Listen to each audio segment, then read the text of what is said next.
For the last year or so, I've been using my Insta360 X3 to do all this kind of stuff, walking around, talking with the camera. But after a year of using it, there were a few things that were starting to bother me and a few things that kept me from, being really willing to grab it and start using it to make a video. So for the last weekend, I've been using the DJI Osmo Pocket 3, and so far, I've been really impressed. And I want to kind of give you my first impressions and my thoughts of how it stacks up as a tool for B-roll and vlogging content in a theme park environment, which can be a challenging environment. So all the things that make most action cameras suffer, this little thing has been doing pretty well. It's not perfect, but it's probably the closest thing in its size class that I've seen. So I was looking for something that was going to be a little more of a high performer when the lights went out. And this, so far, seems like a really good option because it's a larger sensor, it's a 1-inch sensor, and it's actually stabilized on a gimbal. So the sensor is physically stabilized.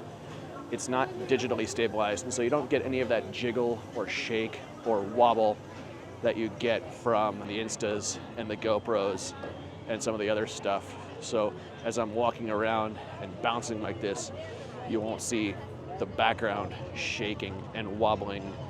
The next thing I looked for in a replacement for my X3 was something that had a little better integration between the camera and the microphone. With the X3, I had to get an adapter that would adapt the USB-C input to a 3.5mm jack. Then I had to get a cable that would plug that 3.5mm jack into my wireless receiver. And then I had to have a wireless microphone on top of that. So when you put all that stuff together, not only was it awkwardly shaped and it didn't fit into a pocket very easily, it didn't fit into a bag very easily. Also, it was 3 things I had to turn on. I had to turn on the camera, I had to turn on the receiver, and I had to turn on the transmitter. So it kind of took away from the spontaneity of recording things. With this, the receiver is built into the camera. So all I have is a camera and a little wireless microphone that I wear. The startup time on this camera is the best I've ever seen. You just flip the screen on, and not only will it turn on and face whichever direction you tell it to, you can even have it start tracking your face and recording. So it'll go from coming out of the pocket to recording in, I think, less than 2 seconds. So if you want to be spontaneous, you're a second or 2 away from starting to record. For a place like this where things happen quick and plans change rapidly, I like that.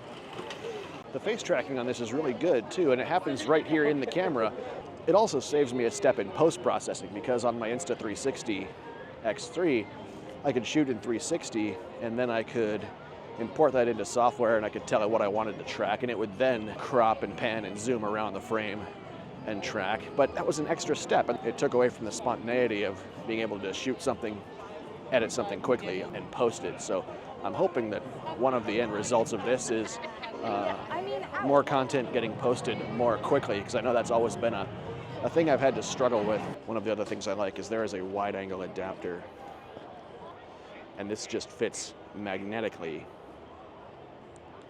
over the lens, and it goes from a 20mm equivalent to about a 16mm equivalent, which I like. It gives a little bit more kind of breathing room on the sides of this frame. It doesn't feel quite so claustrophobic. 16mm is kind of my preferred focal length. It stores magnetically, it stores in the case. The camera still fits in the carry case with the magnetic wide-angle adapter. Something else that my Insta didn't do, my X3 didn't do, it didn't do slow motion. I don't use that very often, but there are times when I would like to be able to not have to pull out a separate camera if I want to include a slow motion shot. So this has 4K 120 and it has 1080 240. Another one of those cool features that I don't use all the time, but it's nice when I have it, is it has built-in time-lapse and hyperlapse and motion time-lapse modes, and they're really well thought out, and they're very intuitive, where the menus kind of give you clues as to what kind of things to shoot with each setting. and it tells you, how long the final video is going to be and how long it takes to shoot. And again, it processes it right there in camera for you, so they're ready to review as soon as you're done recording. So if you didn't get it right or you want to make something different, you can just change some settings and try it again. There's no post-processing involved. And they work really well because I do like to use motion lapse and hyperlapse to I use those for transitions and to accelerate some of my storytelling. So when I'm moving from one place to another, I like to utilize those. So again, having the fact that they're in there is cool. The fact that they're so easy to use and intuitive, and I can view them right there on the camera without having to use a phone or an app or any other software, just makes the whole process faster and easier and more seamless, and just ensures that those shots are actually going to make it into a finished product. In terms of overall size, the camera is really, really, really tiny. It's probably about the same size as the Insta1 X, a little thicker but a little narrower, probably about the same height. It only has 2 buttons on the outside of it. All those features are controlled mostly from the touch screen, and I guess that might be my first couple of negative comments about the user experiences. Because it only has those 2 buttons and everything's controlled by the touch screen and it has so many options, I think the menu might be able to be laid out a little more intuitively. Sometimes it takes a while to remember how to update certain settings and how to change certain things. This thing can do nearly everything, but you have to control it through a touch screen. It's not like a DSLR where it has 50 buttons on the outside dedicated to different purposes. So not really a gripe, just something that when you get one of these, spend some time practicing with it. You figure out how to quickly move between modes, how to set it up the way you want, so that you don't spend a lot of time looking down at the unit and figuring it out. You already know how to do all that kind of stuff. The other, I guess maybe it's a gripe, has to do with the small size, is it doesn't really have a good way to hold it. There's just a little bit, maybe an inch of space on the very bottom of the camera where you're not touching the buttons, you're not covering the microphones. If you have really big hands and especially really big fat fingers, this might be kind of hard for you to hold.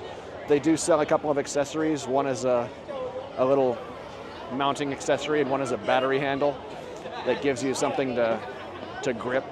So I definitely recommend using those. And it does have a little hole for a lanyard. It comes with a little lanyard, but I found that I can fit one of the old school slimline Peak Design anchor links into it.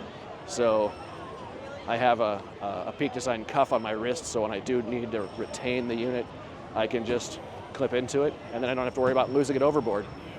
I think due to the unit being so compact and the fact that they put the USB-C charging port on the bottom of the camera, it doesn't have anywhere to mount a 1/4-20 screw on the actual camera itself.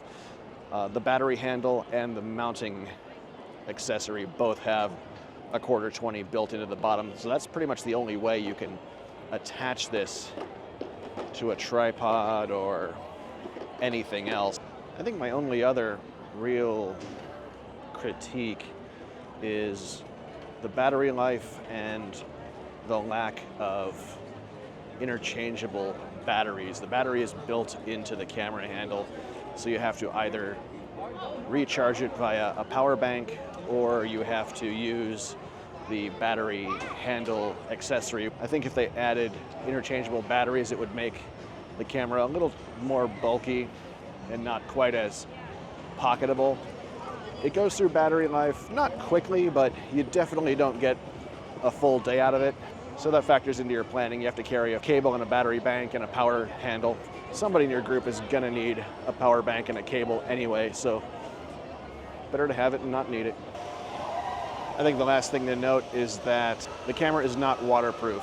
So when I'm taking it on wet rides, log rides, rides where there's a little bit of water or mist, I either don't use the camera, I leave it in the bag, or I will shield it with my hand during the splashy part because I don't want to wreck this thing. I like it so much. DJI says nothing about its waterproof abilities. The motors are exposed, the SD card is exposed, so do not get it wet. So now it's getting a little bit darker. This is still not using the low light mode. There's enough light coming in from the side. But now I'd like to show you the difference between the regular mode and the low light mode. You can't switch between them while you're recording, so I have to stop recording and then start recording with the low light mode. And now this is the low light mode. So now previously the light was only coming from this side. Now it's balanced out the exposure. It's a little noisier, yeah, the face tracking doesn't work. If it's really, really dark, it does start to get grainy and blocky, but on some of the dark rides I've taken this on today, it looks shockingly good. If you're not trying to record in pitch black, it looks really, really good. It opens up shadows a little bit. There's a little less contrast, and I think it's a really usable feature. I don't know what it's doing in the background. It jacks the ISO, but it keeps it within reason. It adjusts the shutter speeds. Everything looks smooth. It doesn't look traily. It doesn't look blocky. Like, everything is still moving really, really smoothly. All right, so that was my really short, kind of rambling, unorganized review of this DJI Osmo Pocket 3. I didn't mention a lot of things. I didn't mention a lot of the features that you probably have seen on other review sites if you're researching this camera. If I really wanted to focus on just why I bought it, because it does things that my Insta360 doesn't do. It's smaller, it's more compact, it's faster, it's more streamlined. The audio works better, the stabilization works better, the low light performance is better. So for what I use it for, and for what I'm looking for, this is what I'm going to be using for the foreseeable future. So I hope you enjoyed this review, and I will see you next time. Thanks.